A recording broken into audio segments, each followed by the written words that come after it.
This is my second sermon on the theme of reimagining possibilities. Last week, at the end of my first sermon on the series, I invited you to attend to the world and share with me something beautifully and unanticipated that you encountered. An exquisite movement, an inspiring sound, or a wondrous object. Several of you did, writing of nighttime walk, dazzling, colorful outdoor lights connecting from tree to tree, enveloping the whole block, a magical feast. A stone remembered, found it when I was younger, so smooth, so warm to the touch, realizing that the stone was alive with energy. A bridge across Brays Bayou with a royal blue pipe is unexpected and attractive. A spider somehow made a strand of silk from a squash on our table to the pepper grinder, perfectly parallel to the ground. How can a spider do that? How can a spider do that? The purpose of the exercise was simple. I hoped that by inviting you to pay attention, look at, hear, feel the world a little differently, you might experience the possibilities within it more intensely. Take the spider and her silk. They've inspired a host of inventions: high-tech surgical tape, body armor, walking robots, fabrics, playground equipments, artists' pavilions, or city lights. Those inspirations for painters, photographers, poets, almost infinitely interpreted. A lamp caught through a window, refracted by rain, clear lines on a canvas, bold colors, an attempt to capture something of the urban grid. These words from Anne Waldman, aria for the dancing light and shadow. Light and shadow upon the dancing globe. Light and shadow on the child's arms, in a park under trees and towers.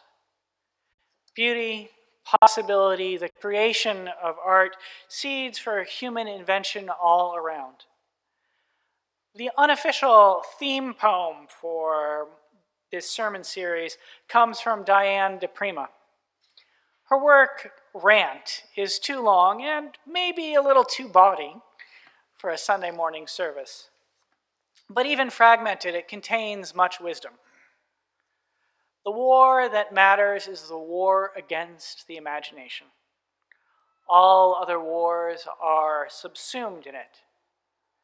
There is no way out of the spiritual battle. There is no way you cannot have a poetics, no matter what you do. Plumber, baker, teacher. Every woman, every man, every person carries a firmament inside, and the stars in it are not the stars in the sky. The stars in it are not the stars in the sky.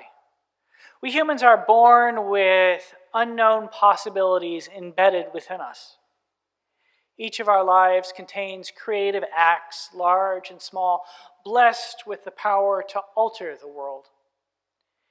Each of us will imagine new things into being, perhaps inspired by the beauty of the world, perhaps inspired by empathy, perhaps inspired by the pursuit of justice. Imagination, the Protestant preacher Barbara Brown Taylor tells us, is the human ability to form the mental image of something that not present to the senses. When we cultivate our imagination, we can begin the process of creating things and ways of being that do not yet exist, expanding the sense of the possible, opening new paths for the imagination. This is one of the purposes of our religious communion. We gather each week, after all, not just to celebrate, but to speak of what should be. The prophets have always done this. We can turn to the Hebrew Bible and find words from Micah prophesizing about the days to come. And they shall beat their swords into plowshares, and their spears into pruning hooks, and nation shall not take up sword against nation.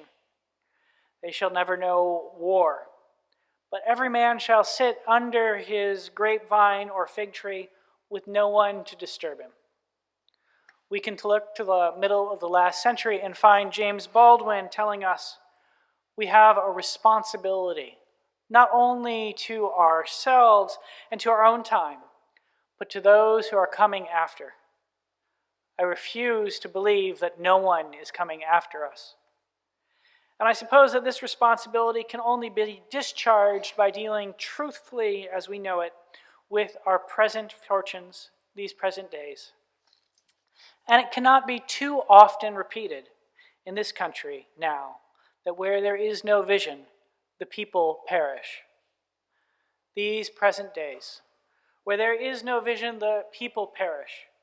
We can listen in these days and hear the words of William Barber II, Reverend William Barber II, and the Poor People's Campaign reminding us we can afford to ensure universal health care, living wages, fully funded public education, affordable housing, a robust program to address the climate crisis. We're demanding the reconstruction of everything. The reconstruction of everything.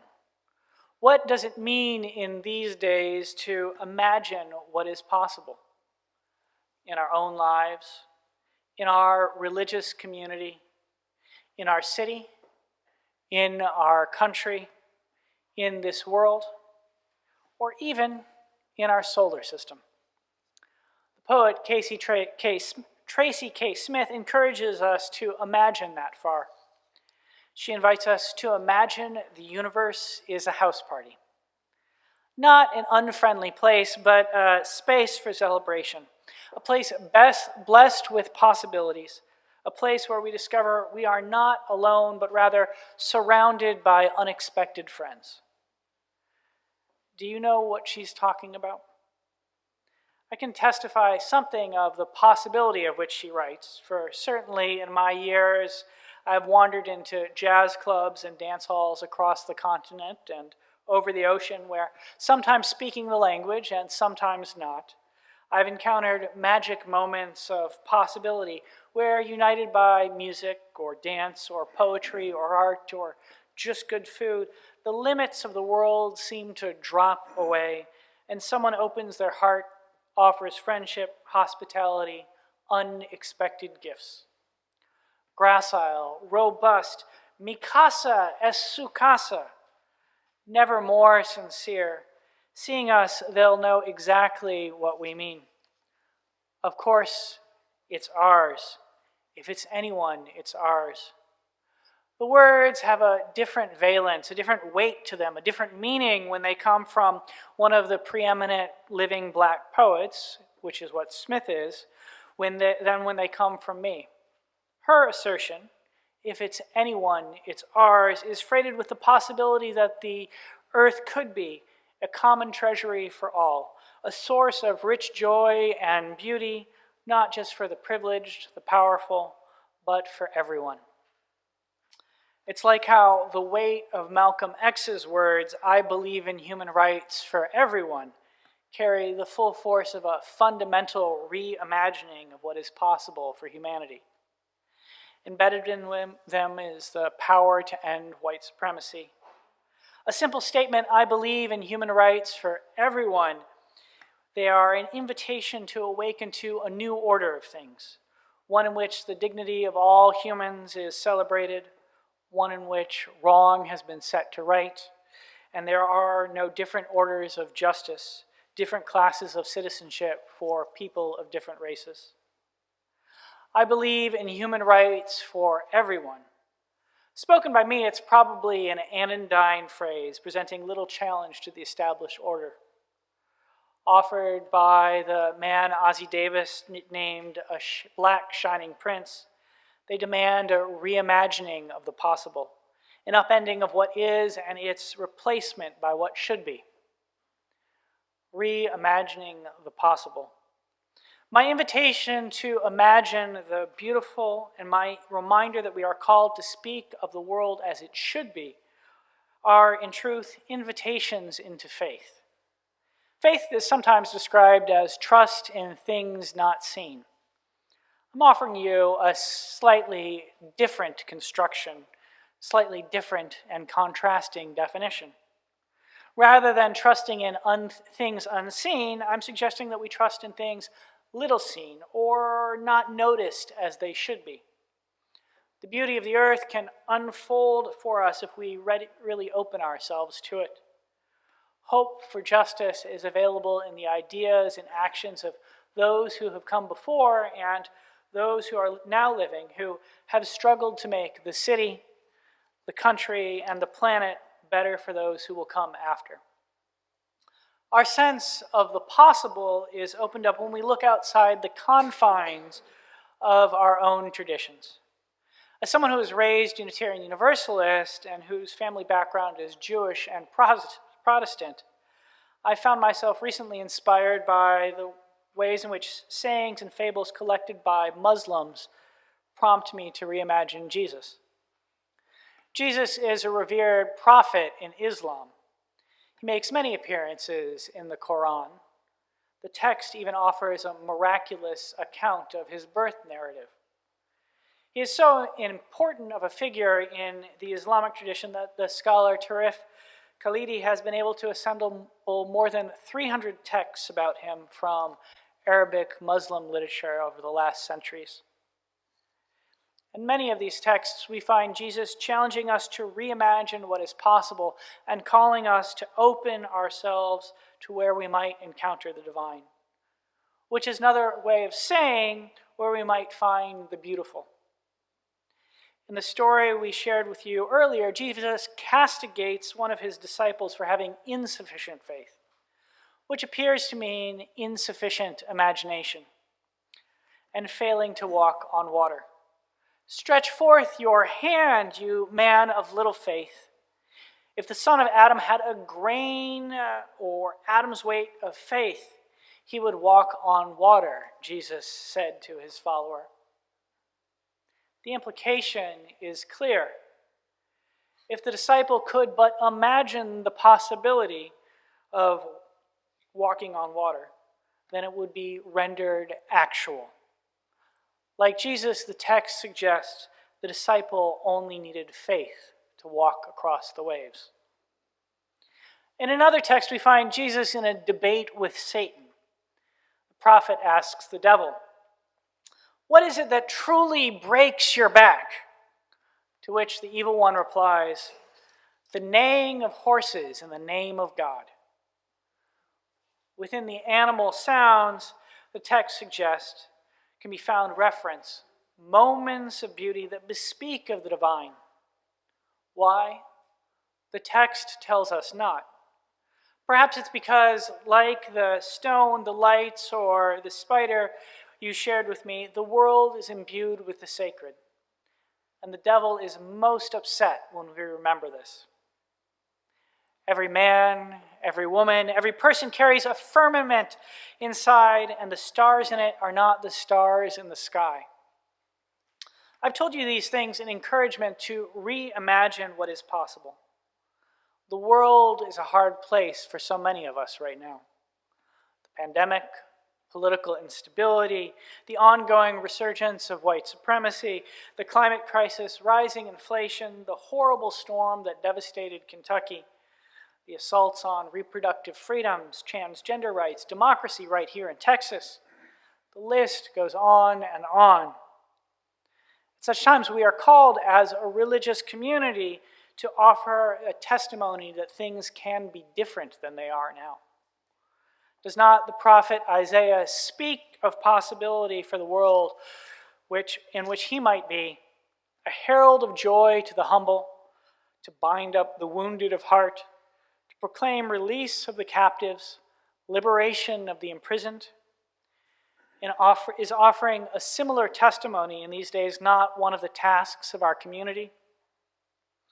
I've told you these things as an invitation and a celebration and a response to the fourth principle of our Unitarian Universalist Association. It calls for us to commit to a free and responsible search for truth and meaning. In lifting up the reimagining of possibilities, the possible beauty and the possible justice of the world, I've been suggesting that such a search begins not by considering exactly what is, but rather what might be. It was, after all, Albert Einstein, that great scientific discoverer, who said, "Imagination is more important than knowledge." How might you imagine the world differently if you see the glory in a spider's silk, or hear the words of the prophet, or uncover the universe is a house party, or listen to the stories of the Muslim Jesus? At the beginning of the sermon, I offered you the claim that each person has their own poetics, their own way of imagining the world. Well, here's a little of mine. Each of us contain within us something of the universe's infinite possibilities. We are each born with the potential to bring more beauty, more joy, more justice, and more love into the world. One of the purposes of our religious communion is to aid each other in unleashing that potential and expanding the possibilities for nurturing the spark inherent within each of us. Or, as William Ellery Channing told us, I am a living member of the great family of all souls. Would you like to say it with me? I am a living member of the great family of all souls. May each of us remember that, and in our recollection, open ourselves to the creativity and possibility and the ability to birth possible new imagined worlds. Amen, Ashe, and blessed be.